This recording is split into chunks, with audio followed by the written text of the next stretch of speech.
Hi, this is Jeff Nyquist, and this is another edition of Friends and Enemies. I'm in the United States. My co-host Alex Benesch is in Germany, and today we're going to be talking about deception, the staff of the KGB, how deception was organized, long-range deception strategy, and some of the literature that's discussed it in the past. James Angleton's work as head of the counterintelligence staff, and who might be Putin's real father or uncle, and why this person is a decisive person in deception. And why don't you begin, Alex? Okay, so in the last episode, we talked about a variety of very powerful people in Russia today, and just how mysterious they made their past appear. So we're not really supposed to know who the parents are, where they grew up, really how they grew up, and just how tight these people all are. You know, it's kind of like this Leningrad KGB within a KGB thing that they got going on, and now we in this episode we're going to look at Putin and his very, very mysterious past and how nothing really lines up, and also I want to spend a few minutes on Andropov, and we got the same deal. You know, he got 10 different stories about his mother and 10 different stories about his father, and he's also a very shadowy character that he created this group that we see today in Russia in power.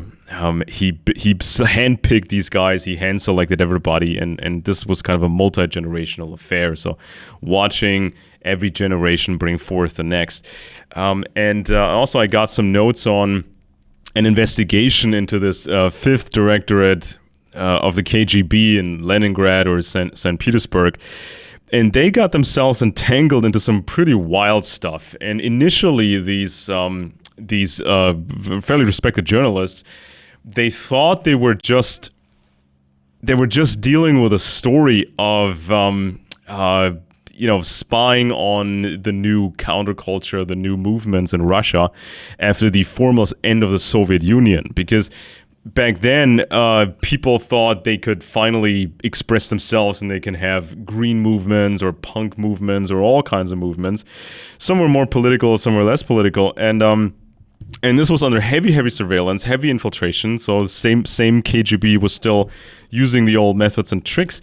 But initially, these reporters thought, well, we're going to dig into this and we're going to find some, tragic stories and horrifying stories, and it's going to be young Vladimir Putin in the middle of it, and his handlers and all these St. Petersburg guys, all these KGB guys. But then it got darker and darker and bigger and bigger and bigger, and I think that you and I are well equipped to basically get into this whole bigger issue and just how dark it gets, and how these techniques that they use domestically in St. Petersburg, how they could also use this on foreign missions as well. You know, if they have assets in Berlin and they can do this stuff in Berlin, if they have assets somewhere else in the US, they can do it in the US, because they know these movements, and also they wanted to use the old bag of tricks. They wanted to figure out who was gay or who was into underage people, and this was a crazy time, with the 1990s and then the internet, and there was possibly an even bigger operation going on, luring people around the world into these traps with explicit video material posted online in the late 90s and then in 2000s, hosted on Russian servers, and people were downloading all this illegal material, and who knows what they infected their computers with, and at some point the Russians fairly knew who was into underage material, underage people in the West, and that became an ever growing operation. So where do we start? Do we start with Putin, or do we start with his formal daddy, his so to say daddy Andropov? Yeah. Well, let's talk about the Leningrad KGB and this Alexander Malyakov, who looks like Putin. And if you listen to a documentary where he's interviewed, his voice sounds like Putin's voice. He was the head of KGB counterintelligence who carried that job after the fall of the Soviet Union. He sort of oversaw that. And he carried that job into the SKFSB and was the same thing after the fall of the Soviet Union. And this is a very, very decisive. Look at this picture. Look at the shape of his nose and face. The this eyes guy are the same, has a the nose is the resemblance same. to Putin. Yes, very, very close. Now he supposedly, of course, he was born in 1938, 39. Look at, I think it's 39. So, and there's a rumor that Putin was actually adopted by his father, V.V. Putin. They were an older couple. They had lost their son in the siege of Leningrad during World War II. And so the rumor is that they adopted young little Vladimir as a baby. Could this guy, Malyakov, have gotten a girl pregnant at the age of 13 and be the actual father of Vladimir Putin? Or are the actual dates of Putin's birthday changed? What is the story here that we might have? And this documentary that shows this guy, this is it mainly about him, or is it mostly about him? The main interview with him is, I don't know, maybe 20 minutes into it, where they have him and you hear his voice. There he is walking. This guy was head of KGB counterintelligence. Now, according to the defector Anatoly Golitsyn, Alexander Shelepin, who was head of the KGB in 1959, was tasked with reorganizing the KGB to carry out a long-range deception strategy involving the faking of the collapse of communism.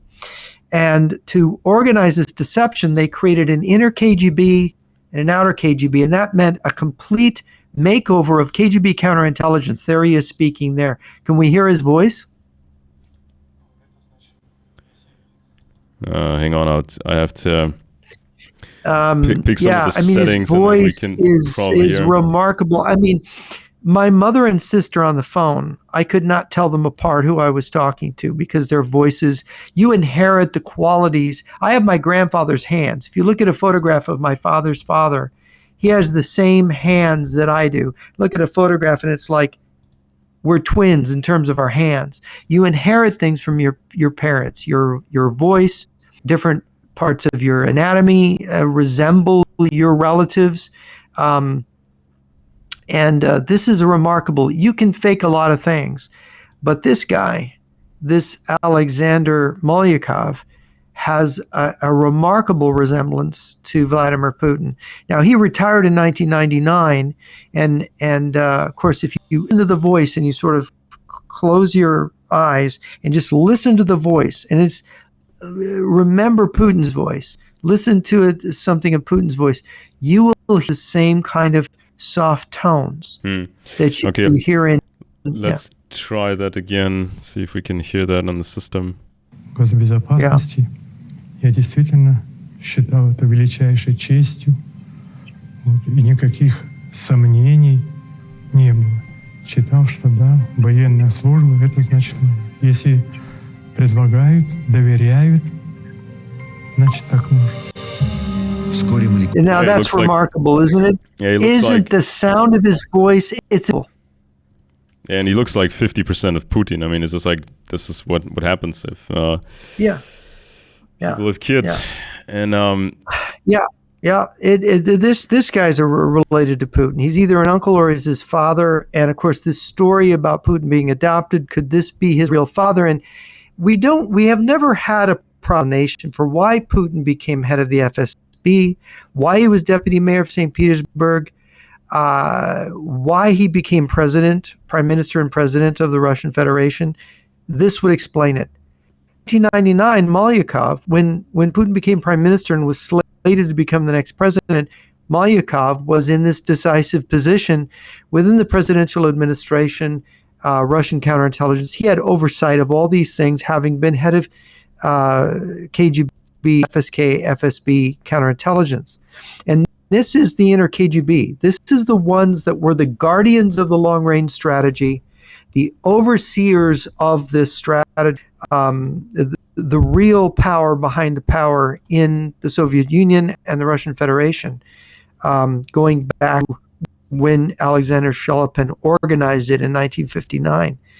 So this may be the key to Putin's background and what's really going on and why Putin became so important. And this is multi-generational vetting. This is also something that we've seen from much older empires. The families who form clusters, and then they have their official children, and they have illegitimate children. Even they will use the illegitimate children. They have different names for them, but they make sure that they're integrated into this ever-growing system that they create. Because if we look at the earliest stages of the Soviet Union, this was the era of the purges. This was when a new group came in, and then it had to take real shape, and this meant a lot of people had to go, and then a lot more people had to go. And this was also a crude way of doing counterintelligence, something that you couldn't do in the West. If you have people that you don't trust enough, you just kill them. You just get rid of them because you have a new bunch of people coming in that you have monitored more closely. So it's a matter of probability. In the West you needed some evidence of wrongdoing to start investigation. Even in the West, an intelligence agency, they could choose to not prolong somebody's contract or just to end somebody's contract. It's not as transparent as the corporate world. But when you had investigations launched into people, this needed serious evidence, and this would end up in a court case. And it's easier to know somebody is a spy, a traitor, to figure somebody out. That's easier than proving it in court because of the inherent nature of the spy game and the secrecy and just destroying evidence and not leaving many traces. So it's a professionalization that we saw with the KGB and this multi-generational system that they had. And now it's more than 100 years after the revolution, and we see something that reminds me of some of these aristocratic lines in Europe when they were forming clusters, and then they had illegitimate children every generation, and they would oftentimes they would carefully place these illegitimate children in specially picked homes to make sure that they grow up right, and then they were raised to be an important official at some point. Because we have to realize that the idea of socialism, that everybody could be anything, that anybody could make it to the top, anybody could prove himself and rise up the ranks in the Soviet system. That was a lie, obviously, and it was not to be expected that the more and more established leadership of the Soviet Union, it was not to be expected that they would pick the next generation from the regular population, and they would say, okay, somebody worked as a spy for a couple of years and he did services for us and he risked his butt for us. Maybe went on a couple of foreign missions, and we don't have anything particularly as evidence against him. Nothing suggests that he betrayed us. So let's just push him up the ranks. Let's just make him something bigger and bigger and bigger and bigger. It was more like a tight-knit group that was growing each generation. They were raising these children, and they would send these children to these elites spy schools and universities, of course, but there was a distinction. If you had that background, if you were so to say the red equivalent of a blue blood, if you had that heritage, you would have a special place at a university, and you would have a special future ahead of you, because your family has been at this for a long time. And even a guy like Andropov. We don't even know exactly who Andropov is. Yuri Andropov was General Secretary of the Communist Party of the Soviet Union from 1982 until 1984, and he previously served as the chairman of the KGB from 1967 until 1982. Very, very important man, but we don't know really where he's from exactly, and even what we can piece together is not really that solid. So they say, he was, before that, I should note, before that very interesting point, he was the ambassador to Hungary in 1956 when Hungary revolted against Nazism in the Soviet Union. There was a spontaneous rebellion. And let me just describe this rebellion. It was at the end of the workday. The people were leaving work and in Budapest, and they were angry. They were fuming about the regime. And they came out of the workplaces and they stormed the KGB and secret police headquarters in Budapest. They basically with their bare hands.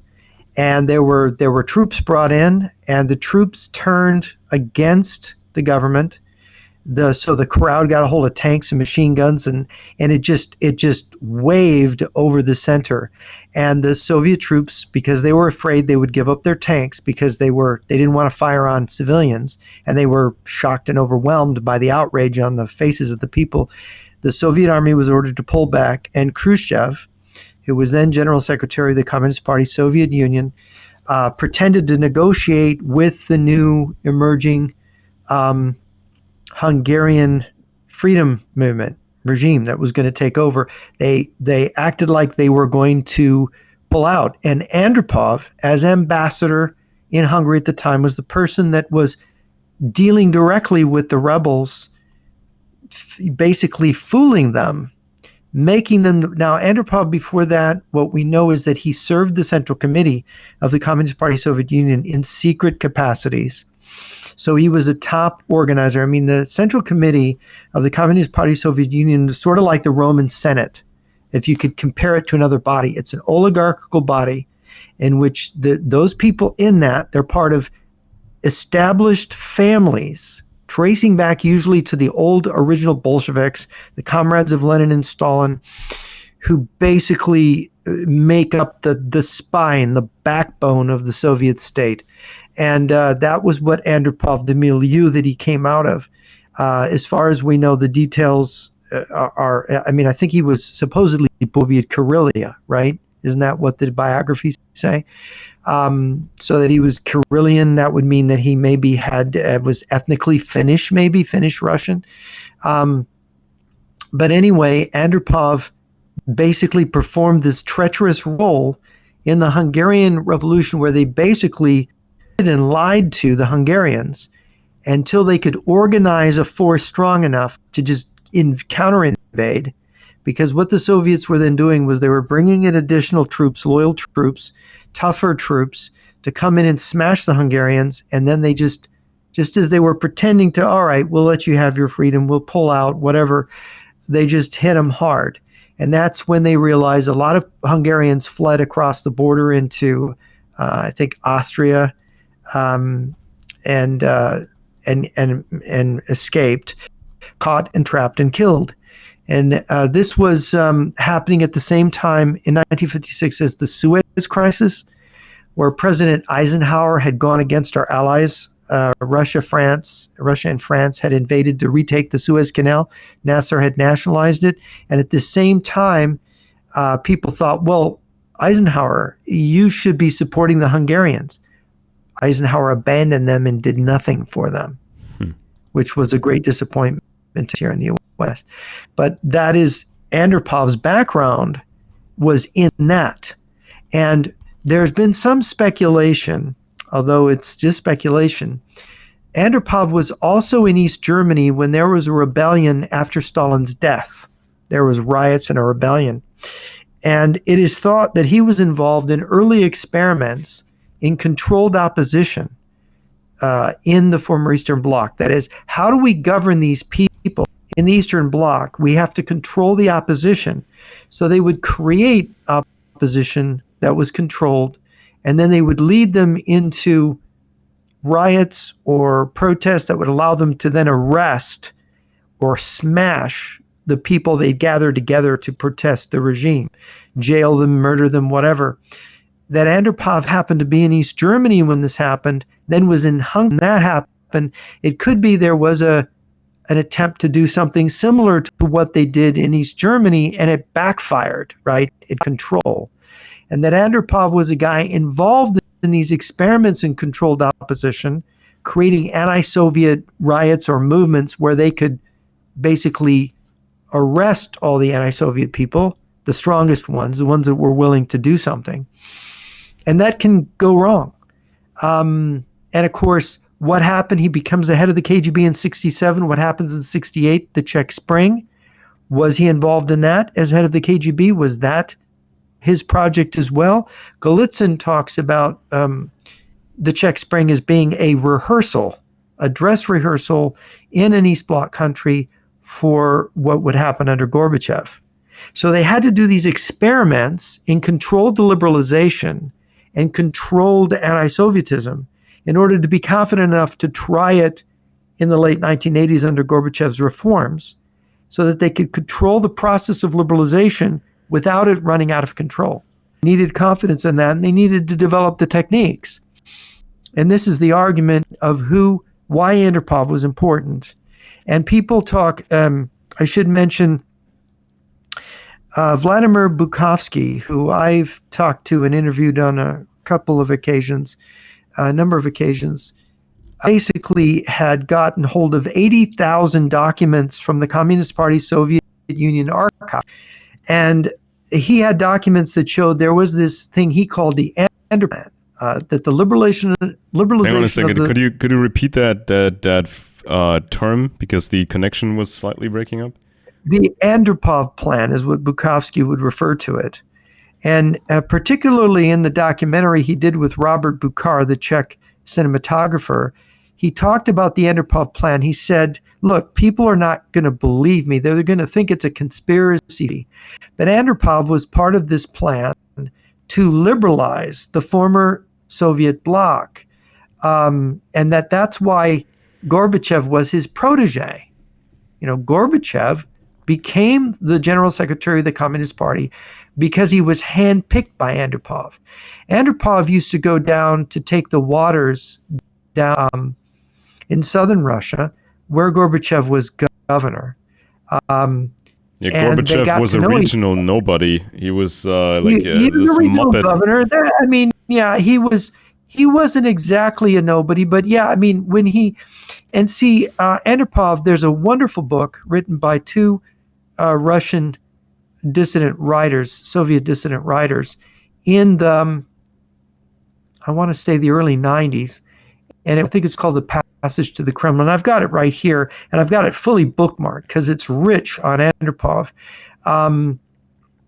Andropov took a special interest in Georgia, who he cultivated Edward Shevardnadze as the head of the Communist Party of Georgia, and Gaidar Aliyev, the head of the Communist Party and head of the KGB in Azerbaijan, whose son is the head of Azerbaijan today, that these were all proteges directly of Andropov. And Gorbachev, being down there in that closest Russian province to Azerbaijan and Georgia, was a special person for this, because the Caucasus region was a key to the, of course, Edward Shevardnadze became Gorbachev's foreign minister in the USSR. Very, very important person in the liberalization strategy.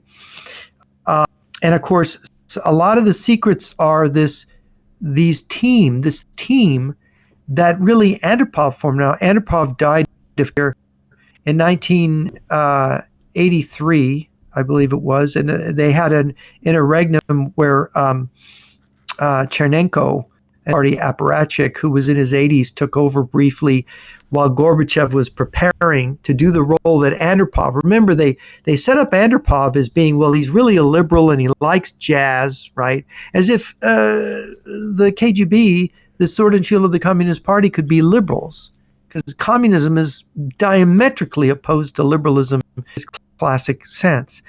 So it's very interesting, and if you go to Andropov's speeches, it's very read the content of his speeches. He would say things in his speeches like, he'd make these fine distinctions that apply to their strategy. He would say, for example, there are two different types of people in the West.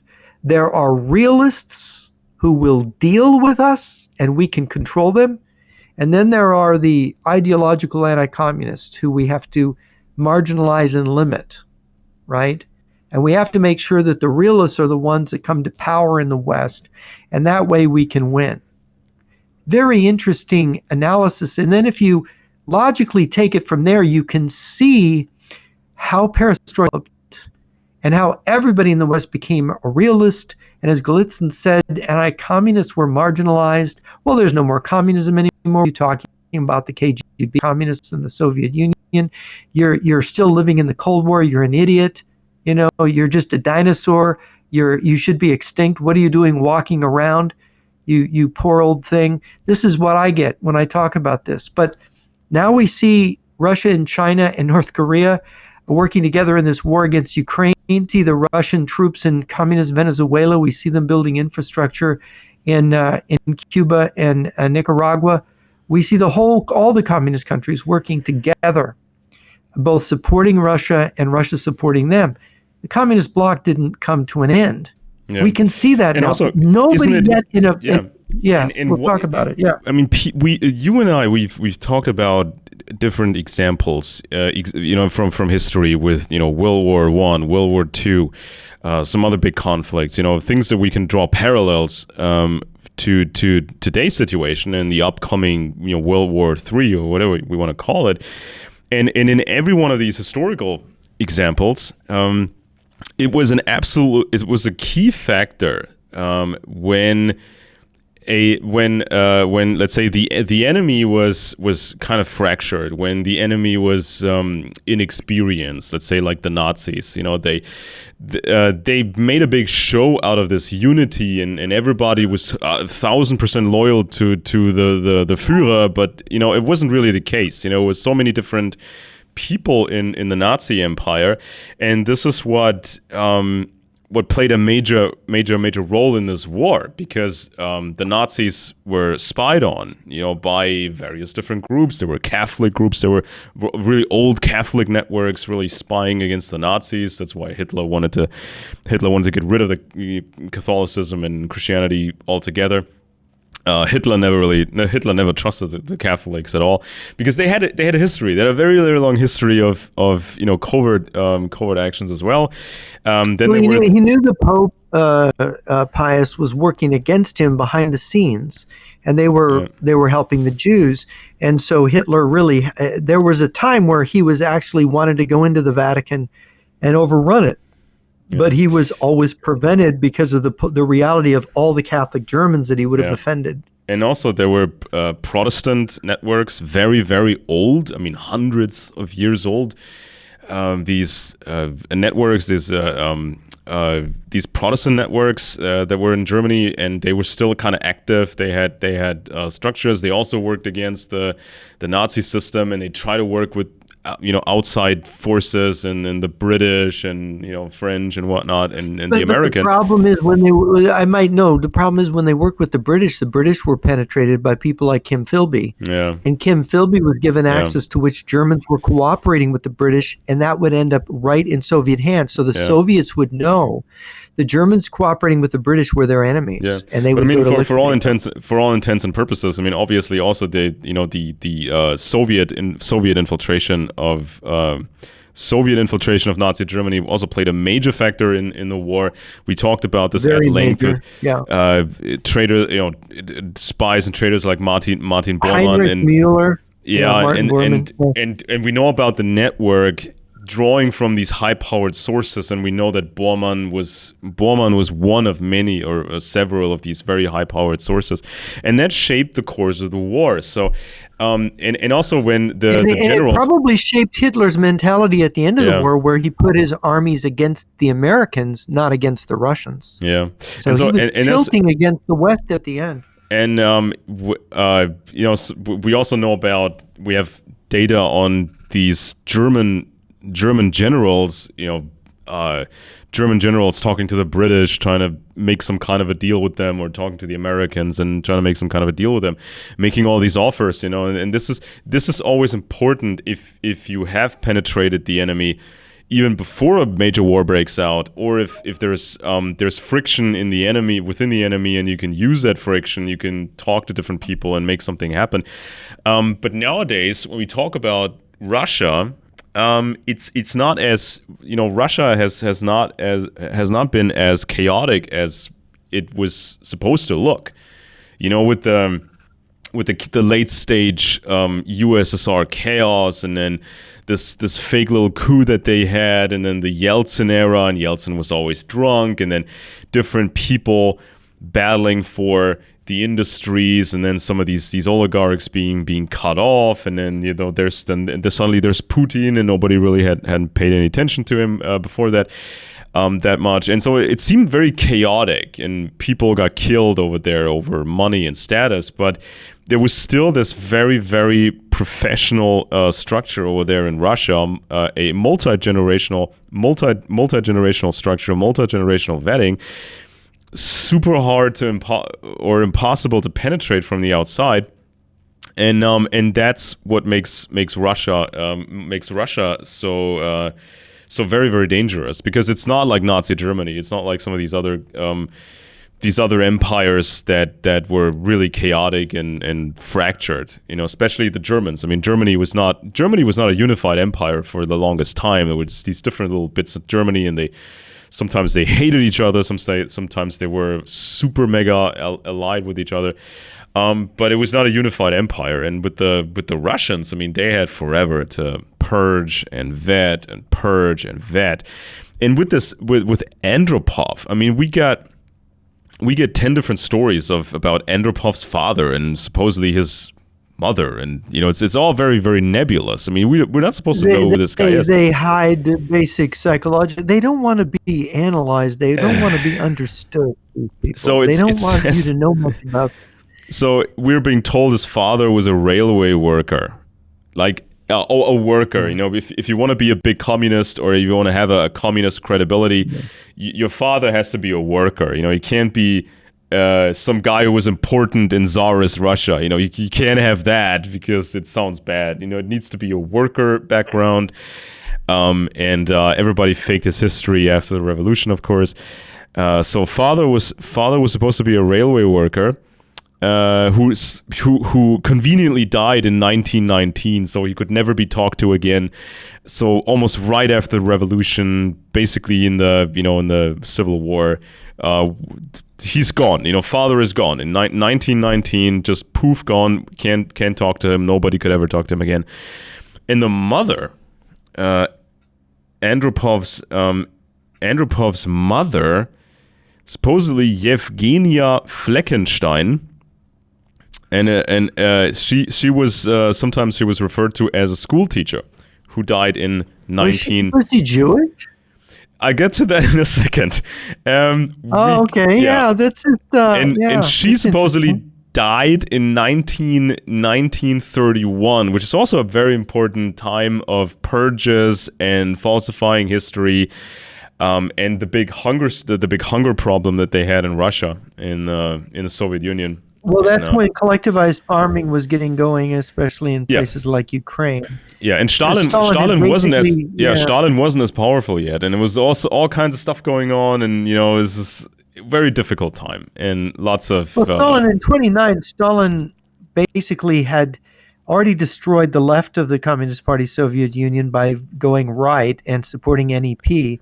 Then in 1929, that was in the earlier 1920s, and Trotsky got exiled, Kamenev and Zinoviev got put in jail and then executed, and he went with Bukharin. In 1929, he went against NEP, went for collectivizing. The first experiment was in Siberia to collectivize farming, and Bukharin objected, and Stalin warned him, said, "You're not really a Bolshevik. You don't understand that I was just pretending to believe in capitalism under NEP." And Bukharin was so against this because he thought it was going to wreck the Soviet economy. Of course, it was going to wreck it. Collectivized farming was horrible. But Bukharin ended up in jail and was executed as well. So then Stalin wipes out the right wing of the Bolshevik. So he wipes out everybody that doesn't go along with his zigzagging course, because he's going to zig right and he's going to zig left, and you got to stay with Stalin zigzags. And if you go left when Stalin goes right, right? Because it's all about maneuvering. And this is what Gorbachev actually referred to, the zigzagging. And this is part of what deception is. When you're deceiving someone, you have to be a moving target, so people can't get a beat on who you are and where you're going. Yeah, can't figure it out. The trajectory is really like this. You're just getting there by going like this all the time. And everybody's always, oh, they're going to the left. Oh, they're going to the right. Oh, no, they're coming right after us to cut our throats, right? Yeah. This is how it goes. We don't have a birth certificate of Andropov, and it's something that people need to remember. How important bureaucracy sometimes is when it comes to counterintelligence, figuring out who is who. Now, in the West, in the West, we have had records, birth records, and other government records. Sometimes more, sometimes less. I mean, in the US, you're expected to have a driver's license. You know, if you get stopped by police, they will ask for some kind of identification.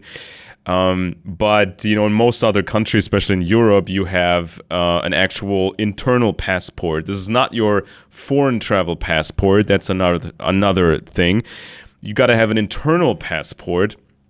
And this is tied to other files of you at this particular place that issued you this this document. And so there's always has to be a record and more records and more records and more records, because if there's a lack of records, this is something that spies will use to gain fake documents. Legendary, cases of KGB people that will KGB people abroad that will use the identities of dead children. They go around these cemeteries, or they ask around and they figure out that, some kids died in the middle of nowhere, and there's no proper records of it, and so or not enough records of it, so they actually might take on the identity of somebody who's actually dead. And then once they have those documents, and they can get more documents based on those documents, and they can have a whole false history. Now, when we talk about the Soviet Union, especially with all the purges and the Civil War and more purges, it's insane. It's impossible to tell who these guys really are. And so the mother, Andropov's mother, she was said to be from a family of nobodies, and was then abandoned on the doorstep of the Jewish watchmaker and Finnish citizen Karl Franzevich Fleckenstein, who lived in Moscow. He and his wife adopted and raised her. Okay. None of this can be really confirmed. So we don't know when his mother. We don't know when the mother really died, because Andropov gave us different years about that, and we don't really know about that adoption either. Because in 19. I should just mention, we don't even know the exact year that Andropov took over the KGB from Semestchastny, because there's evidence that these Soviet investigators found out, these dissident writers, that Andropov had secretly taken over the KGB, I think, like a year and a half before the official history said he did. So even that is called into question, right? Yeah. So we at some point, Andropov, he applied for the Communist Party membership, and then his peasant background kind of fell apart, so to say. I mean, there was some affiliation with this Fleckenstein family, and apparently, Andropov's parents, nobodies. They were not poor. It was not like this abandoned baby story, which sounds like, really dramatic, almost a little bit biblical, right? Or a bit, communist folklore, right? The abandoned peasant child who rises up the ranks and all that. If you look at a photo of some of these photos of Andropov, you will notice that he looks fairly German. I mean, that's something that he's got that Germanness about him. There's a little bit of Slavic that I can see, but he looks fairly German. I mean, if you look at some of these photos of him together with his German colleagues, from the communist part of Germany, they all look like they could come from the same place, so to say. So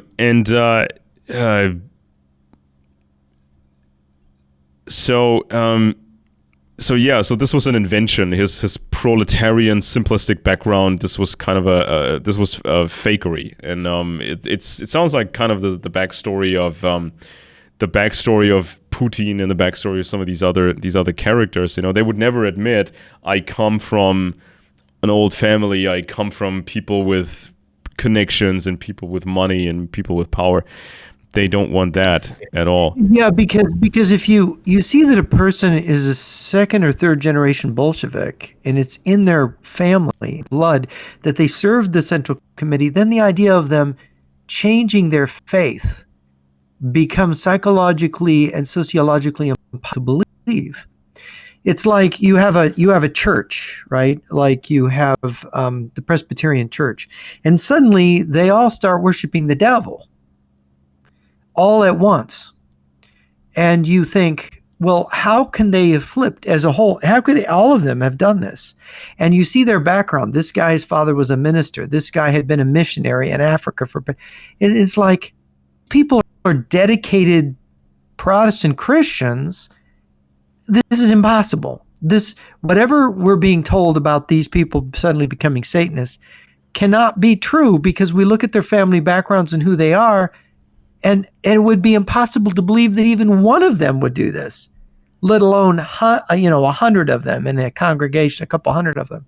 So this is the problem with the fall of the Soviet Union and all these Central Committee families and top communists, because they are communists not as individuals, but as families and as a social group who reinforce each other and who also have power from it. They got their power from this belief system and perpetuating the belief system. So there's an interaction. So this whole strategy, which of course, Golitsyn and Angleton, and of course the right Epstein goes into this whole idea of, and also about ideology being dead, and which was coming out in the 1980s, and I think even in the 1970s. Also, Khrushchev hinted at that, to a foreign visitor, that communism was failing economically. Claim that it doesn't work. This goes all the way back to Lenin. Lenin said we don't know how to make a communist economy. We have to retreat into state capitalism. That was NEP, the new economic policy under Lenin. They've always played this game of deceiving us. Lenin doesn't believe in communism anymore. So we can. This is what coaxed a lot of West European countries, the British, for example, the French, into recognizing the Soviet Union in the 1920s, which it should have never been recognized. You should never have relations with these Bolshevik robbers and murderers. But they did it. And they did it because of this deception that's continually practiced on us, and we keep falling for it. Yeah. So in the year 1967, Andropov proposed to establish the KGB's fifth directorate, which just was supposed to fight any opposition, any dissidents, so to say, and they had these case files of these Soviet dissidents, including some famous ones like Alexander Solzhenitsyn. But Solzhenitsyn eventually went. He at some point he was in the West, and then it became a foreign operation. You couldn't do the simple thing anymore within the Soviet Union, within these borders, just to harass and intimidate and spy and plant microphones. Now you had to do some of the stuff abroad, and when we talk about fighting these anti-communists and trying to infiltrate all kinds of movements. I mean, the Fifth Directorate and people that came out of it and people that came from this KGB within a KGB, the Leningraders, the St. Petersburg guys, even like Putin, they sort of at some point embodied more or less these strategies even abroad. When they would attack anybody that they would consider a legitimate target. This could even be leftists. This could even be leftist people, known leftist people in the West, leftists who started to question the Soviet Union, who started to question what they were doing over there. Now, for example, when Solzhenitsyn was, writing about the Gulag system, and he was talking about the Gulag system, and it became more widely known. We saw different reactions in the world, especially in Europe. Suddenly you couldn't be silent about this anymore, about the Gulag system, but the French socialists, they were quite surprised, and they were shocked, and they were voicing their shock over these revelations, whereas the German left, or let's say the West German left, they almost didn't say anything about it. They were really, really quiet, and they eventually came to the conclusion that if they do voice their shock and their anger, this would bring down the whole communist movement, or this will weaken the communist movement worldwide, and then no more revolution, no more hope. It would all be just capitalism and imperialism. And so no matter how horrific the Soviet Union was, when it came to making a decision, it was always a decision, on the most part, a decision that would benefit the Soviet Union. But you could see that Moscow's grip on the international left was sometimes hit and miss. Sometimes they could keep these people in the West quiet, these leftists, and sometimes they couldn't keep them as quiet. And there was what was this guy's name? Famous German leftist blabbermouth. Was it Rudi Dutschke? It was one of the famous ones. He was kind of a famous guy. He was sort of this rebellious type, and was it him that died in his bathtub after he said, if I die, it was probably the Soviets, because eventually he grew tired of the Soviet Union, and he was influencing people against the Soviet Union. He was still a leftist. It was still kind of stupid, but he started to question Moscow. He started to question this empire that they were running over there, and then he died. He promptly died. And when we talk about people that still defend Russia, I mean, even today, people on the right, people in the center, people that made all these excuses for the KGB regime over there, the Putin regime, whatever you want to call it. We tend to focus on the typical reasons why somebody would sell out to the Russians, because you get money. There was this one famous journalist who, German journalist who got up close and personal with Putin when nobody else could anymore. Got the perfect documentary done, perfect for the Russians. Got it on state television in Germany. And then we figure out he had a secret contract. He was getting, 600,000 euros for one book project. And this is what we know now. We don't know if he got money for any of these other things. So it's money, it pays. Then, of course, if they invite you over to Russia, if you go on frequent trips to Russia, they will give you anything you want. sometimes people are into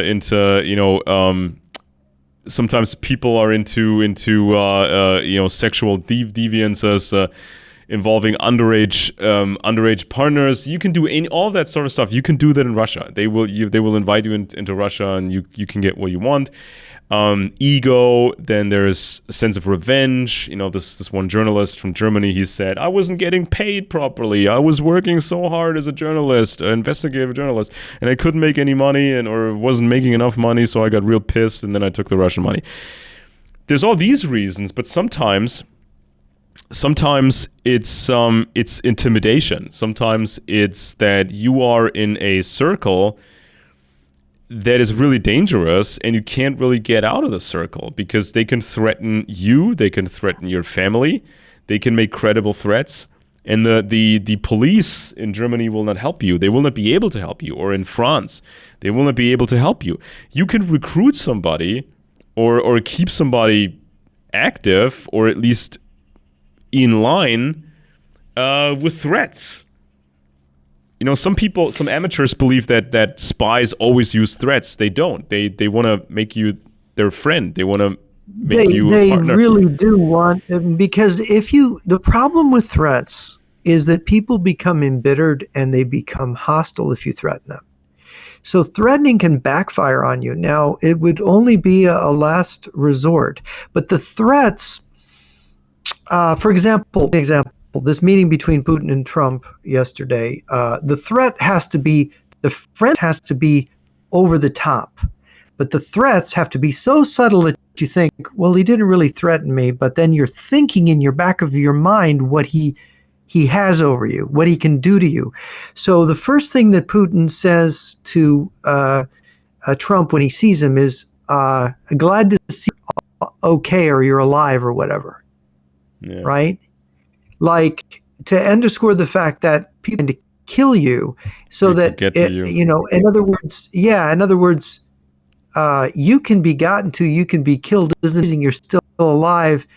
And knowing more what the real relationship is between Trump and the Russians, Trump might, at some subliminal level, there's a fear there. Not a direct threat of saying, oh, we're going to kill you if you don't do what I want. It's like, no, I'm glad to see you're still alive. And it's like, what do you mean you're glad to see I'm still alive? Yeah, it's like mafia you're rules. My friend. Sometimes they will give warnings. I mean, this is the Russian mafia. This is also the Russian intelligence community. They will give you warnings, multiple warnings. And after X number of warnings, they might actually do something serious to you. But that's kind of, that has to be greenlit by some higher authority. That cannot just be decided in the field by some lower level asset. This has to be. It's everything is carefully thought through. The exact words you're going to use, how you're going to psychologically approach this person, because they've got a psychological profile there right in front of you. Yeah. And they know a person like Trump is erratic and difficult to control. Yeah. And they will have meetings. They will have people, these higher ranking people in a conference room, and then they will go through today's, agenda, and they will say, okay, we have a few decisions to make regarding dissidents or, famous people that become a problem for us. Like they did with Solzhenitsyn, and they will decide in that meeting what are the arguments for killing him abroad, and what are the arguments against it? What are the arguments for some other operations? Because sometimes if you do kill someone, he can turn into a martyr. He can be turned into a saint-like figure. So there's always kind of the decision to make, and we know from some Stasi files, they had this huge manual on how to poison people, not just to kill, but to weaken them, to make them a bit insane. They would have to deal with their health problems. Yeah. To make them a bit insane. Make them a bit insane, because if they seem like unhinged. The historian, Marina Kalashnikov, I was trying to get, because she said she was being poisoned, and this is like 15 years ago. And so I got her to talk to the doctor that treated Viktor Yushchenko, the poisoned Ukrainian political, presidential candidate, back in 2004, and it sounded crazy on the phone, and it was hard to talk to her about her symptoms because she seemed out of her mind. Well, later she got tested, and there was massive amount of mercury in her body, right? So the poisoning involved mercury. Well, what mercury does is, Mad as a Hatter, because they used to use mercury in their trade, and they absorbed it through their skin. Well, when you get mercury, it can give you a form of madness because it's heavy metal poisoning, right? Mercury is a metal. It gets into it goes past the blood-brain barrier, it gets into you, and it interferes with your cognitive process. So this is what they did to poor Marina, who then died of cancer because the German doctors that saw her, there's a Dutch documentary where the Kalashnikovs, this TV production company, did an interview of the Kalashnikovs. And what the German doctors determined was that it wasn't only mercury, they think it was also laced with a radioactive element. And she, of course, cancer, I think, hospital in, was it September 2012, 2013. I'm losing track of the years. But she died then. And I talked to her, the week before she died, and it was tragic. It was horrifying. But this is what they do to people, because she had gotten interested in the scientific military technology cities that Putin had all over Russia. She stuck her nose into it, and they didn't like it, so they poisoned her because she was writing articles in different magazines, and they didn't want that. So you get on the wrong side of them, they'll poison you, something in your food. How they got to him, Alexander Litvinenko was poisoned with polonium-210. Yeah. He got overdosed. He shouldn't have, they want you to answer. They don't want you to die of radiation poisoning, right? But you get too big of a dose. Yeah. And so here's another example of this. These were two, at times, very, very influential Germans. Those were two politicians, Western Germany, and then the reunified Germany, for the Green Movement or the Green Party. Now, this was Gerd Bastian. I think he had a military background before his political career, and the woman was Petra Kelly. And especially Petra Kelly, she was like a rising star. She was, it was kind of all was fashionable at the time. Green politics, saving the planet, creating peace, peace movement. And so she was riding that wave with her partner, Gerd Bastian, and they were quite successful at doing so. But they grew very, very disappointed with the Soviet Union, and they started to have more Western contacts, and they were kind of between the worlds, so to say, and they became a massive problem for the Soviets. I think one time they visited Soviet Germany, the communist part of Germany, and I think they did a little switch up trick where they had a political T-shirt under a sweater. I think that was them, or especially her. So when you're in front of these cameras over there, and everything is very, very stage managed. If you had a rock band performing in communist Germany, everything was pre-vetted. The audience was vetted. Everybody was under heavy security. Even a rock concert. But then she did the switch up trick and pulled up, took off her sweater, and then there was this shirt underneath with a political slogan in front of the cameras in East Germany, communist East Germany. So they pulled stunts like that, and so they became sort of a target for a problem for Moscow, and suddenly things started to happen. Gerd Bastian was run over by a cab. He was run over in the street. Petra Kelly, she got mysteriously sick. Yeah, see the car accidents are a favorite way of killing people too. The Soviets loved that. But touching back now on the larger orchestration of all this, the murders and everything else, on page 49 and 50 of KGB defector Anatoly Golitsyn's book, New Lies for Old, you'll find a discussion of Shelepin's reorganization of the KGB in 1959 and the Shelepin report about the need for, the first thing they do, of course, is identifying the main enemies of the Soviet Union, which they say, of course, number one is the United States, Britain, France, West Germany, Japan, and all NATO countries. Those are the enemies of Moscow, and that the security and intelligence services of the whole bloc were to be mobilized to influence international relations in directions required by the new long-range policy, which was then under development in the late 50s in the Soviet Union.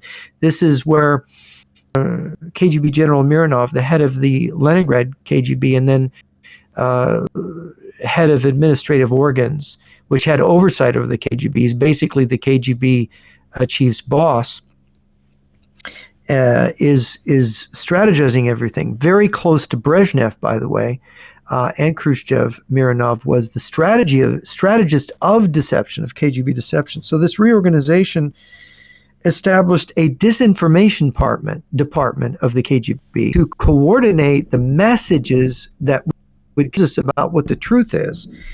But here's an interesting thing, and this is what Golitsyn writes.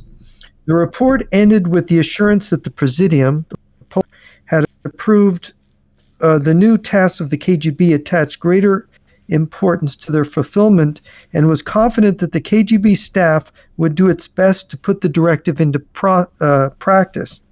After the conference, a number of organizational changes were made in the KGB. The Counterintelligence Directorate, that this guy that looks like and sounds like he's related to Putin, the KGB Counterintelligence Directorate was enlarged. It became more important, and its three main tasks were to influence, pass disinformation, and recruit as agents members of the embassies of the capitalist and third world countries in Moscow, as well as visiting journalists, businessmen, scientists, and academics. Remember, counterintelligence on Russian soil, and also infiltrates the enemy, the enemy's intelligence services abroad. So this was they were then going to step up, basically getting control over our diplomats and our journalists to pass the disinformation, and to also to carry out prophylactic political operations to neutralize and then control using political opposition. That's controlled. They wanted to take over the dissident movement in the Eastern Bloc, which they did, and especially from a nationalistic, intellectual, and religious groups, control the religious people in the Soviet bloc, to control the intellectuals and the nationalists of the different groups. That way, that was all in preparation for the fall of the Soviet Union, the fall of communism, because then they'd be right there ready with the nationalists. And you see how they've done this with look at the AfD in Germany, look at the MAGA Vatniks, the pro-Russian people in the US. These are American nationalists who are pro-Moscow. How does it happen? Because they got so good at doing it in Russia and in the former East Bloc countries, they've brought it over here. Yeah. They know the techniques. It's like you can pick any sort of group that has any sort of relevance, whether it be a green group or it be an esoteric group or peace group or right-wing group or super Nazi group. You can pick anything, infiltrate anything. And anti-Semites are a favorite one of them to grab hold of. Conspiracy theories. That is the easiest thing. That is the easiest thing, because sometimes when you have some different groups like eco groups, or more some of these traditional green groups, sometimes they have different styles and rituals, how they get to know each other and how they started to trust each other and work with each other.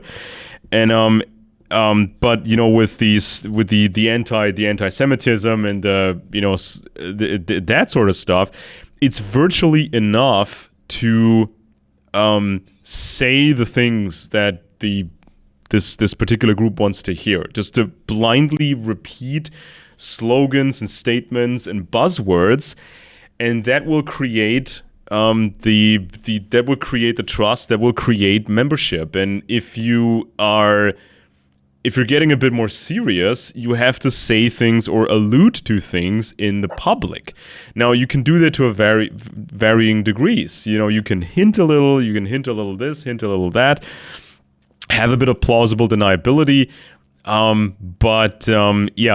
It's just, people don't understand how much actually is infiltrated. But if you think about it, how many significant groups exist? How many significant influencers are there? How many significant people out there have an audience and this movement and that movement and this group and that group? It's not they're many. targeted to be influenced or taken over. Yeah, it's not that many. And if you look at a single one of these groups, how many influential members does it have? What is the leadership? Is it 5 people? Is it 10 people? Is it one leader? It's not.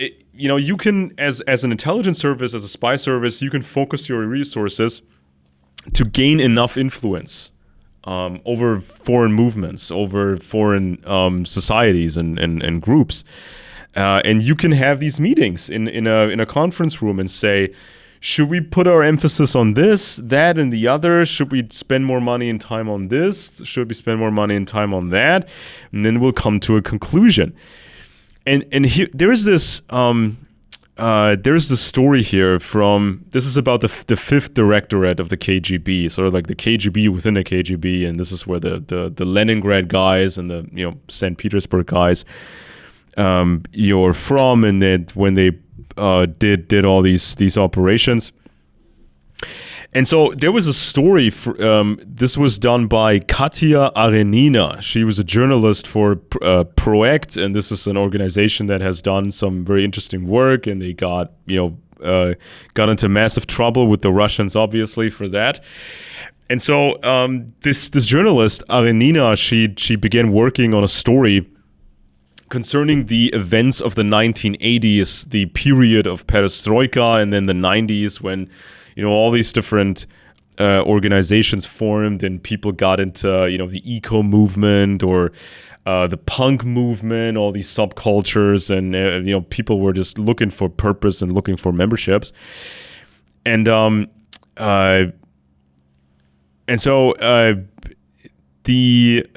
movements that came up in especially the 80s, some of these movements, they were not outright political. They were not looking to be overly rebellious. They did not want super trouble with the KGB. So you had a lot of eco groups, a lot of green movements, for example. And but it was still risky. In 1990, in 1990, for example, Nina Zueva was an activist with the Leningrad Green Party. They were investigating illegal logging. Not exactly world-changing stuff, but still dangerous. After one of the protests, she was detained by the police, and a few days later, she was reported to have committed suicide in her cell.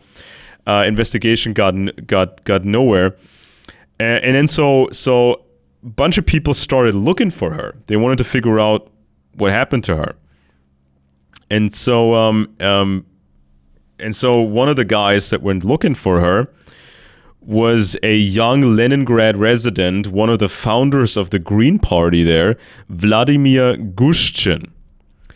So that was kind of the guy that was all over these new movements. He was in every movement, and he was always talking to the teenagers, and he was, sharing his alcohol and sharing, adult materials with these young kiddos.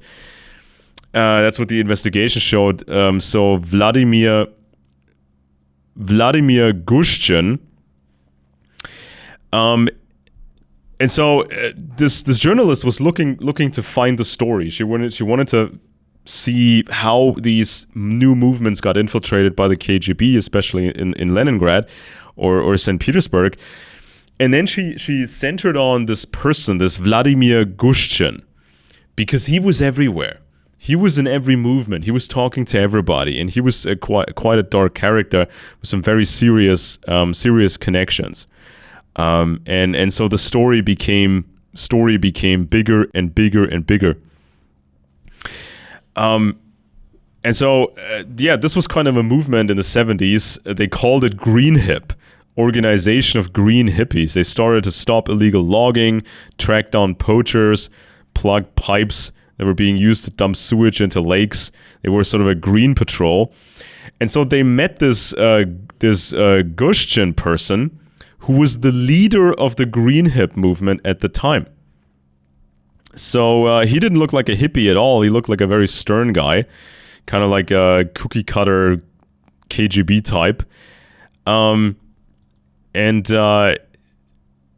so this journalist, she started to ask around her old contacts and try to figure out who was this Gushchin guy. You know, what was his deal?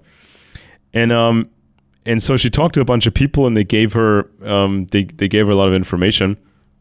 She found that guy's former colleague at the Youth Institute. And this guy said, in the 90s, we had a group of social workers. We worked first with the Komsomol, then with the youth committee of the St. Petersburg mayor's office. This is where Putin got his big Korea and Sobchak and these guys.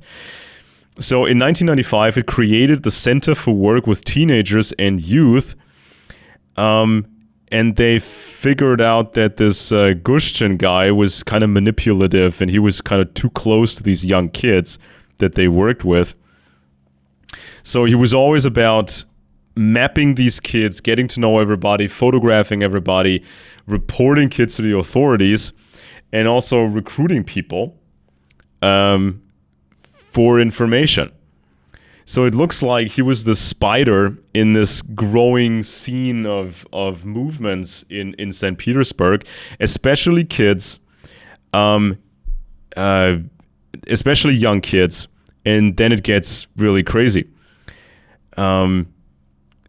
So another former colleague of this Gushchin guy, says, well, it was all about power back then. The most primitive, simplest, most vulgar kind of power. Because one of the most vulnerable groups is marginalized youth. They are alone, with no one to turn to for protection. No one likes them. Going to the police is embarrassing and pointless for them. So pedophiles and con artists had a huge field to play in. So then this Gushchin guy, he went from opposition rallies to working for the mayor's office in the Interior Ministry. Like, what the heck? So his workplace changed names many times, became known as the Contact Center, state-funded center in the mid-2000s. So all of this is a red flag. All of this is really a red flag. And so a former colleague of this Gushchin character says, one day I discovered a whole set of videotapes belonging to him. It was male pornography in our office. Several other teachers saw it too. Basic teaching ethics completely rejects such discoveries. Of course, he tried to play it smart, saying that he needed it to study the enemy, as he put it. What enemy? So this was his excuse for having these, these gay porn tapes all around his workplace. It's just study. He's just studying the homosexual scene. Nothing to see here, right? Nothing to worry about. And of course, this is one of the things they like to use for control and blackmail. And of course, who makes an ideal spy? Homosexuals, occultists, and people who are outsiders. This is why they use Jews. When Jews were outside society and lived in ghettos, they would use Jews as spies because they were not within the community. So this is the kind of thing they did. And this is, you mentioned this, the hidden Hitler, and was Hitler a spy when he was young, and was he a homosexual? And these are all interesting notations. Yeah, and so this was a stone's throw from Anatoly Sobchak, the first mayor of St. Petersburg. And so Sobchak was running for re-election, but lost. Sobchak's campaign was officially headed by the mayor's protege and right-hand man, Vladimir Putin, then an official in the St. Petersburg city administration. And so this journalist asked around, well, so the journalist asked these contacts, did you meet Putin? And many didn't want to talk about this. They didn't want to answer this question. And this Gushkin guy, he wrote a book called Children of the Streets, and it was kind of hard to find a copy of that. So he worked with the youth subcultures, apparently spying on all these subcultures, and it was always about young people, gay people, a lot of sex involved, and the KGB was in the middle of it. And it wasn't just for work purposes either, because when you're a very tight-knit group, as the KGB was, it's not just about work bonding. It's not just about purpose bonding, and we want to take over the world, and we want to make Russia great. It's also about pleasure bonding with these people. They want to have fun with each other, because that ties them together even more. And they have more of a purpose than just something that's far away in the future. It's more than just work. And this is something that we've seen. That's also something that the KGB has basically copied from the older empires, from the aristocracy, some of these aristocratic people.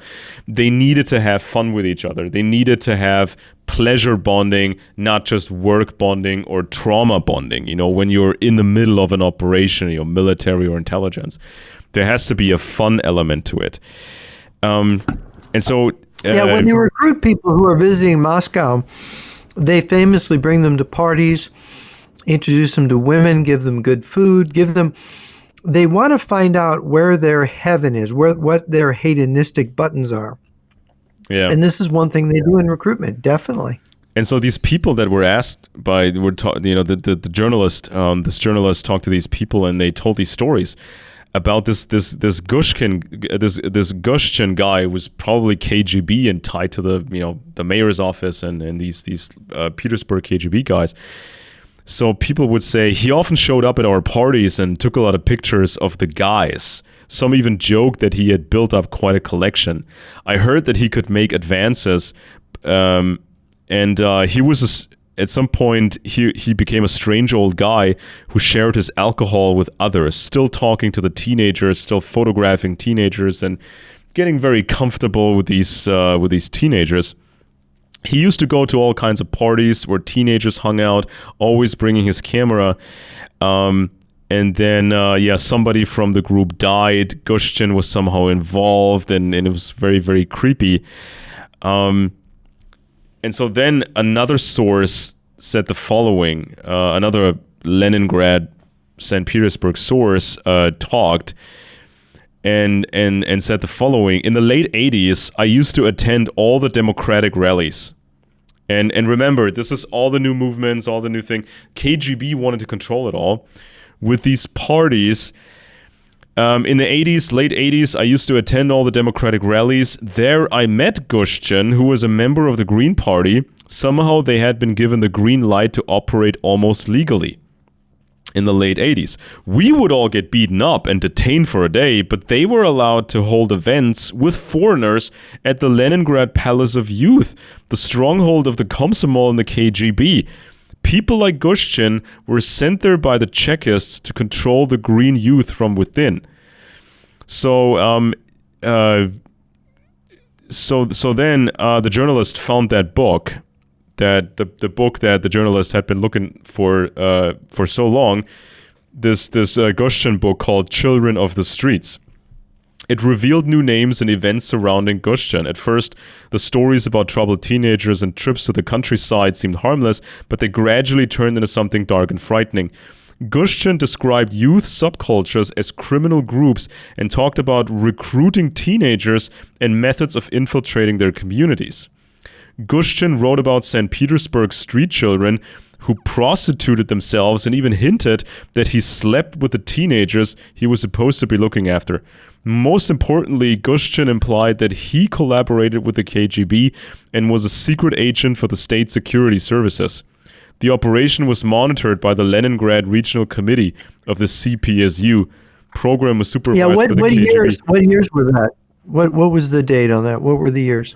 Well, this was the 80s, the 80s, the 90s, and the 2000s. So see, this is the thing.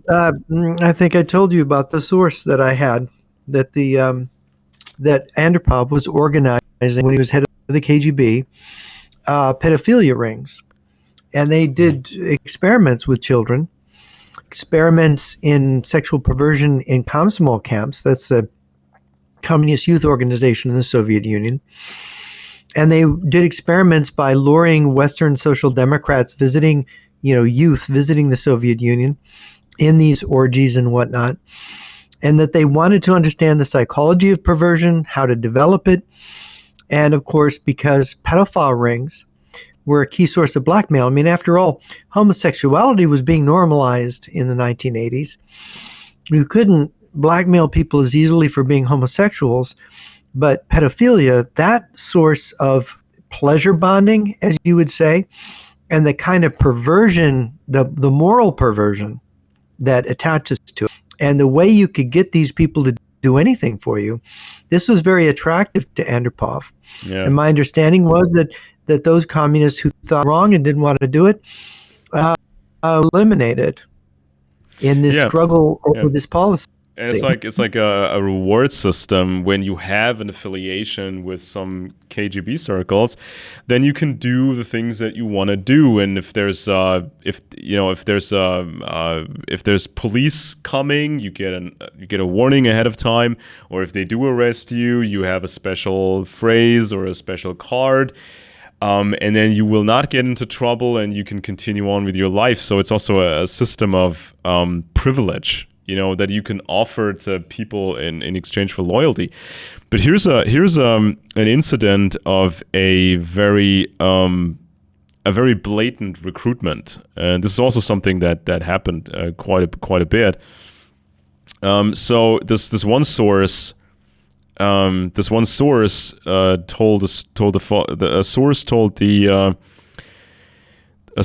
the following story. This was in the early 90s. This was in the very early 90s. Two people approached that particular person, offered him a drink in a bar where the rallies were held. And so one of the guys was Gushchin, and the other was called something like Kazan or Kazan. So these two people offered the other guy a drink. So they drank, they talked, and then they invited him to an apartment.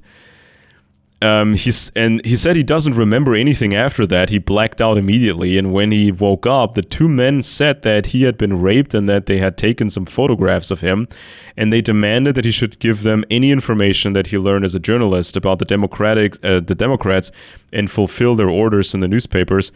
That is, they were to give him information and he was to publish it. So Gushchin demanded that he publish some story. He refused, and Gushchin threatened that he would send these photos to all his colleagues. And so the journalist kept digging, and this was just the tip of the iceberg. So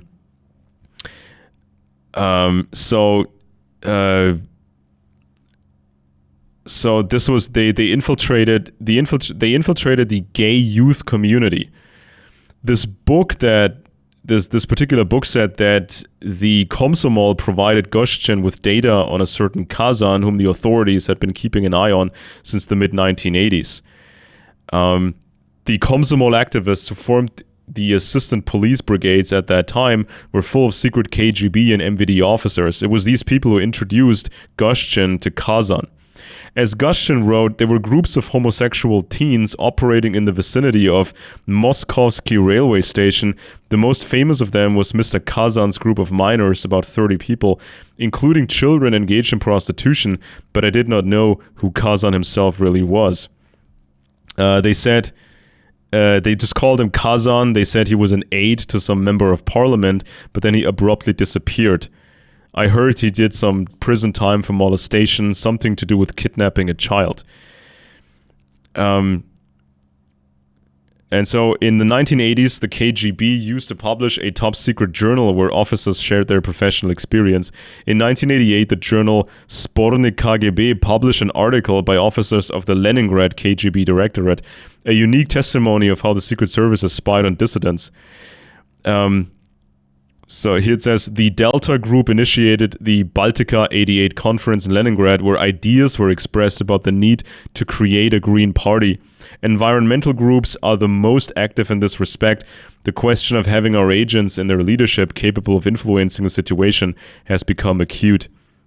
So the article stated that the KGB sought to plant agents in dissident organizations or recruit their leaders. For this purpose, the committee sent 2 undercover agents to the dissident organization Council for Cultural Ecology.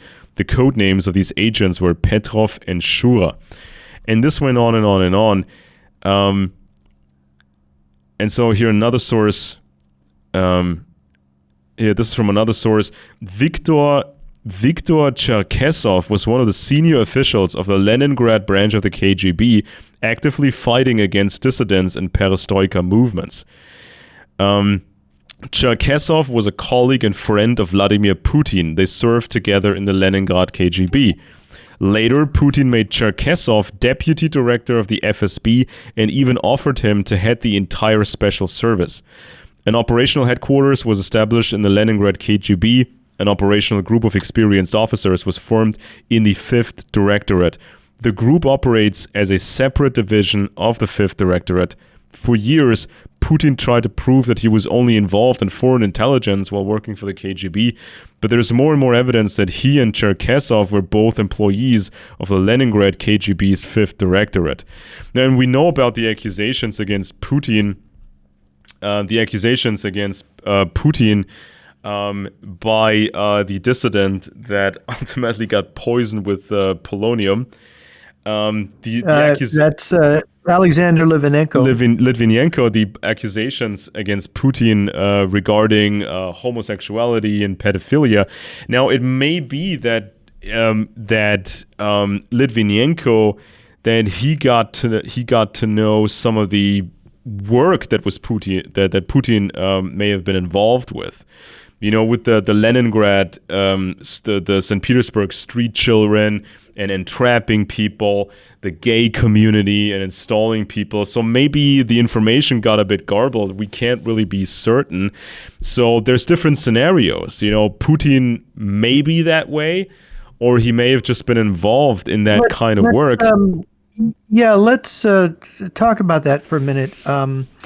Alexander Litvinenko made these highly personal and serious allegations against Vladimir Putin the year before Litvinenko was poisoned with spectacularly, including accusations of pedophilia and ties to organized crime. Of course, we know those are true.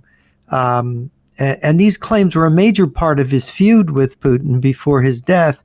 In 2006 article on Chechen Press website, Litvinenko alleged that Putin used his position as head of the FSB to cover up acts of pedophilia. The article was written after Putin was photographed kissing a young boy's stomach during a public appearance.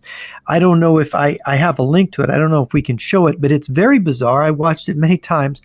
Putin's walking with his bodyguards. Okay, this is the president of the Russian Federation. He's walking through a public place with his bodyguards. Looked like a 4-year-old standing in the square, and he walks up to the 4-year-old, hunches down, lifts up the 4-year-old's shirt, and kisses the 4-year-old on his naked stomach, and then stands up and walks away.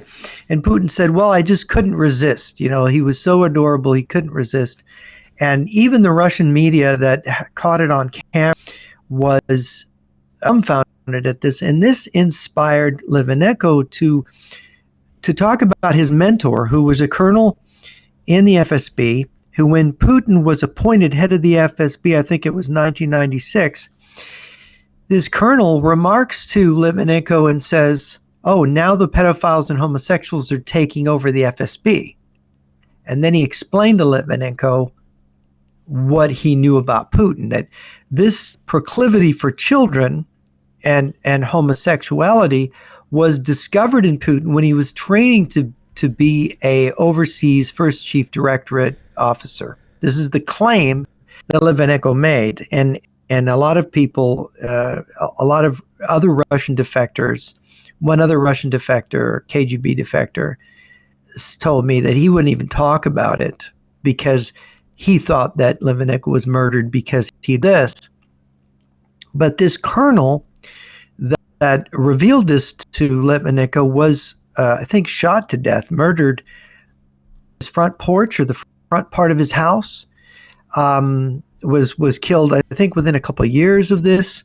And of course, Litvinenko was poisoned with, but Litvinenko didn't, only Litvinenko had revealed that Al-Qaeda was infiltrated by Russian agents, that basically 9/11 and all of the Al-Qaeda attacks on the West were orchestrated by Putin and the Russian intelligence services. So there's a lot that Litvinenko was putting out. But I don't know if you want to show this bizarre video. I have a link to it. Could we put it on? Or? Yeah, I can grab that real quick. Let me quickly I can. Let me put it to you here. Let's be real. Running a target business is more than just. They've got the ads, of course, but I'm going to send you the link so neighbors can see it. Great photos. No, this is. Sorry, this is the wrong video. I thought it was. It's from the inquiry about his murder. I'd have further for that, but yeah, it's. I think we could probably find it on YouTube. I think it's still there on YouTube. If people put in there Putin kisses child, I think anybody could just find it there. But this is part of, now this is very disturbing. And of course, talking about Andropov, they've called Putin the little Andropov, Andropov's interest in pedophile networks. Is it possible that this pedophilia thing ran out of control? I don't know. But that's the fact. Once you get into exploiting children, and of course we've got out of Nebraska, we've got the famous Franklin cover-up, where the Franklin Savings and Loan was supposedly implicated in this. Larry King, who was Larry King of media fame, but he was a black Republican, significant figure in I think Baker. they let him out of prison by now. Yeah, he was actually only jail evasion. It kind of got him off the charts. But there's a number of books, not only the state senator, Nebraska state senator, that ended up defending some of the children. They witnesses in prison. Yeah, John DeCamp, his John DeCamp, his book, The Franklin Cover-Up. But there was another investigator who came along years later and found even more than DeCamp had. I read his book 2 years ago. Me too. More than DeCamp had. Yeah, the book was frightening, the number of people murdered to cover up. That the Republican establishment in Nebraska had been infiltrated by a pedophile ring, right? Of course, they didn't find any direct connections to the KGB or the Russians in that, but, they could easily be just hidden behind that. You don't know. This pedophilia thing, just like organized crime, is an opportunity for a foreign intelligence service. Yeah, and there's new books coming out. There's new books coming out about Prince Andrew, Prince Andrew from the British royal family. Related to the Epstein, his involvement is kind of shenanigans with Jeffrey Epstein, and also there's a recent book, and I think there's more books coming out on Lord Louis Mountbatten, who was, as we can tell for sure by now, Lord Louis Mountbatten was a pedophile, and this became a huge problem, even so big that it made the Americans nervous, because Mountbatten had access to all kinds of secrets. He had a communist wife, he had communist contacts, and Mountbatten's guy, Baron Hastings Ismay, became the first Secretary General of NATO, and in the first phase, NATO had so many. There were so many bad decisions being made that benefited the Soviet Union. So Mountbatten made the Americans nervous. So the CIA was getting in on this, and they were figuring out there were moles, and there's a lot of fingers were pointing at Mountbatten, and he was just so involved. He was just so involved with the young guys, with these young cadets at the military institutions, and this was a thing that wasn't exactly new for that family cluster that Mountbatten belonged to. I mean, there's some historic cases that went so off the rails that it's in the historical record. Very high-powered pedophile aristocrats who were always protected. They always got out of trouble. And so, yeah, I mean, there is such a thing as pleasure bonding, I think, and this is often overlooked, because it's not just about the money, because I think ultimately the KGB knew that money, the KGB knew that even money had its limits, because if you recruit somebody that's a politician, if you recruit somebody that works in the Navy, if you recruit somebody that works in the CIA or the FBI, there's limits to what you can pay him, and there's limits to how much money that person can spend. Because even if you're a high-paid source, and there were these high-paid sources like Robert Henson and others, they have to invent a story of they could never, Hansen could never really use money. Yeah, rich in-laws and foreign money, and then they start to buy a boat, and they start to buy a new house, and they Alder James said it was money inherited by his from his wife's family. But even then, if you really have big secrets to sell, I mean, how much money that you get from the Russians? How much money can you really spend? I mean, if you start wearing a watch that costs $50,000 or $80,000, I mean, people will notice. It's insane. If you start to drive 5 cars that cost $250,000 each, and people are going to start asking questions. If you have a house that's multi-million dollars, you cannot spend the money as much. So there have to be other benefits as well. Like access to these things. Well, and what was it? What was it with Scott Ritter? What was the thing with Scott Ritter? Yeah, Scott Ritter, the pedophile. The Scott Ritter guy. He was like this. What was he? A weapons inspector and pedophile. Yeah, he was an arms control inspector in Russian Federation, also in Iraq, and he comes back from Russia with a Russian wife. Well, she was ethnically Georgian, but she was a Russian citizen, and she was strongly suspected by the FBI. I think they were watching her for a while, and he protested. But I have sent you on the chat here, I've sent you the link to the Russian news channel that reported and had the video feed kissing that child. So if you want to put that up, that would be something for people to see. Is this the okay? You sent it in Teams? No, I sent it here on your the VMAX call. There's a chat button here. Can you put that in Teams? Because I'm yeah, I could put it in Teams. Sure, I'll put it in Teams. That might be easier for you. All right, there it is on Teams. I just sent it to you. So yeah, that is. That's bizarre. It's bizarre. I mean, it's from Russian TV, so the inch, it might not be high resolution, but people, if you're watching this on your phone, you're going to see it pretty clear. Yeah. But this child is practically a toddler. This is really a young child, and it's very odd. And, this was long before the time of AI generated video stuff and how you could fake anything. But this is Russian television. Yeah, this is Russian. Now look at how he grabs this child, lifts up the shirt, and him on his bare stomach, rubs his head, and gets up. What is that about? He sees the child, and he, here he's walking away from it. It's very odd. This is just and I watched it many times. Like a world leader comes up to a toddler, pulls up the toddler's shirt, and kisses him on the bare stomach, and says, "I couldn't." I mean, is resist.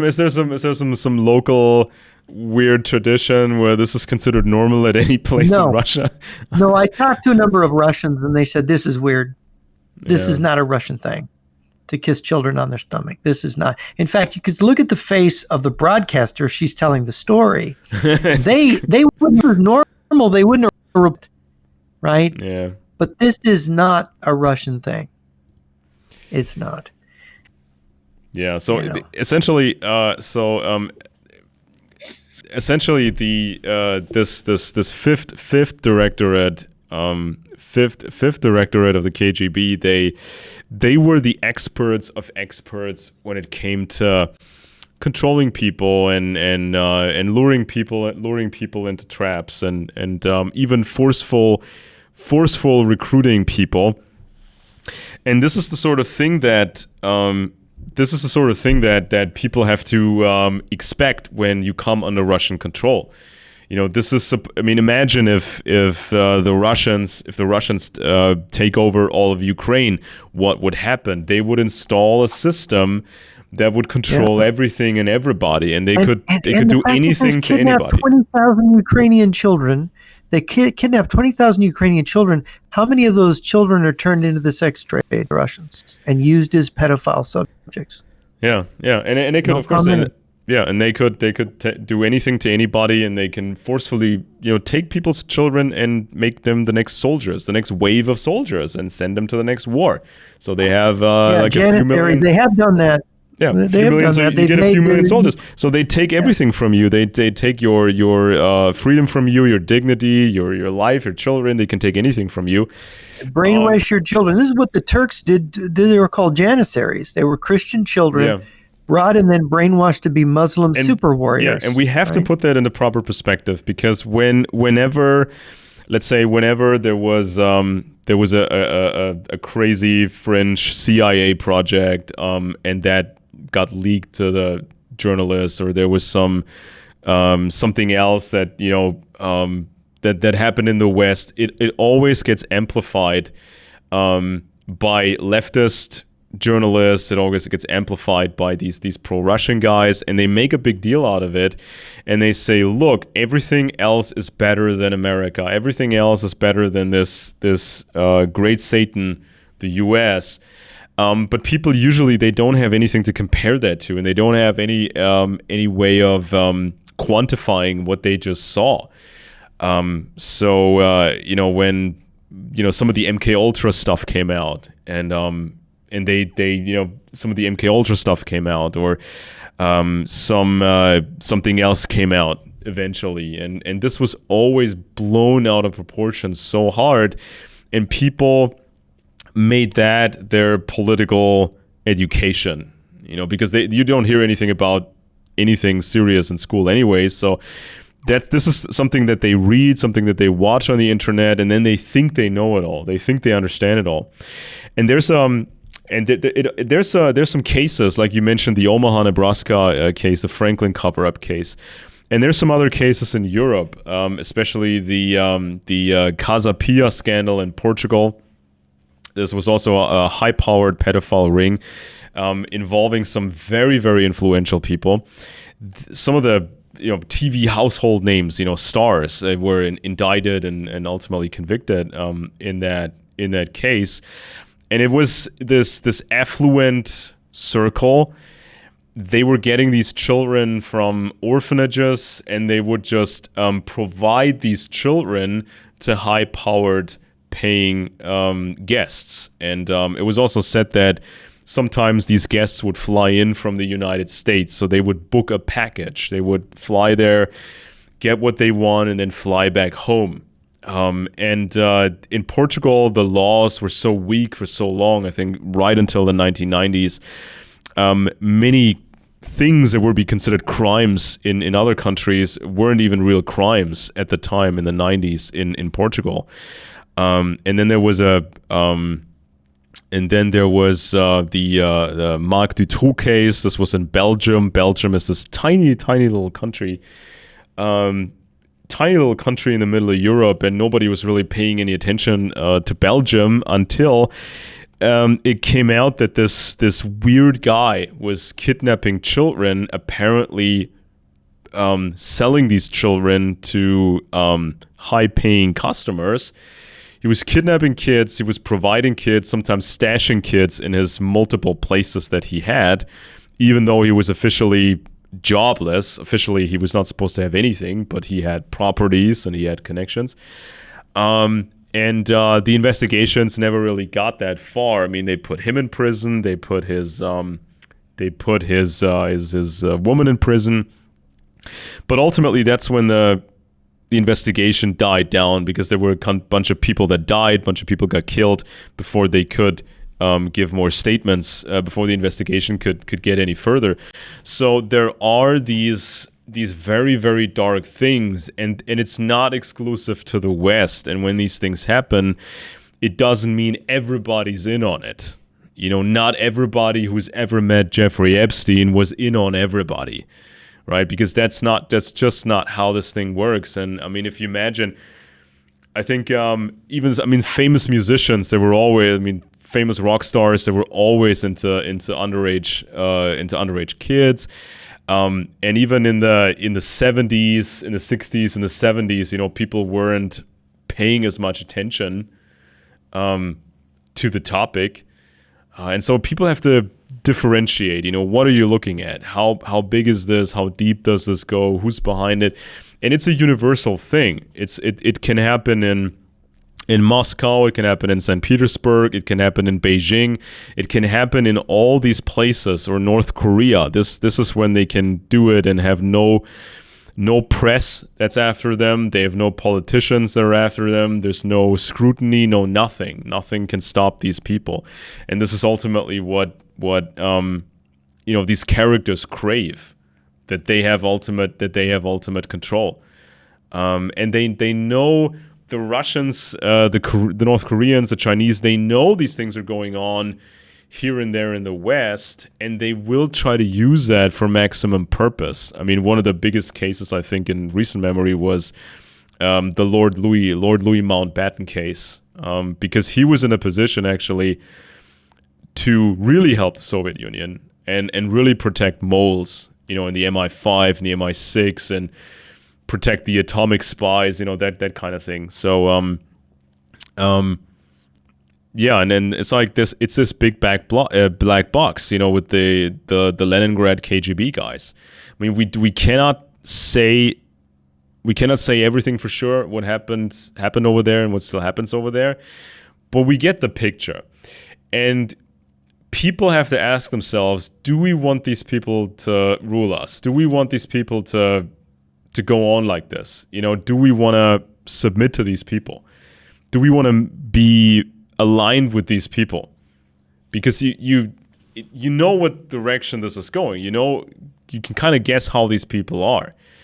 And even though when you never get the full picture, you should come to this conclusion that the risk is just too crazy high to mess with the Russians, to work with these Russians, to get involved with people who work with the Russians.